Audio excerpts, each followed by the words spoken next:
Good morning, church. Let's talk about Joshua chapter 3. So, this is when God really takes the steps of putting the people of Israel into the promised land. Joshua gets the instructions from God and passes them on to the people, and the people are going to be faithful and follow them for a little while. But some of the first instructions are that when the people see the Ark of the Covenant carried by the priests pass in front of them, they'll know it's time to go.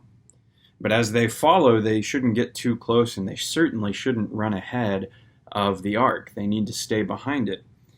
And the purpose, it says, is that they don't know the way to go. It says, "Do not come near it, in order that you may know the way you shall go, for you have not passed this way before."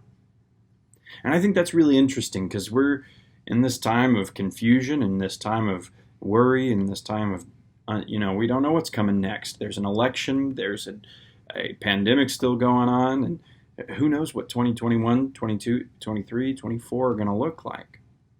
But God says, I'm going before you. I know the way.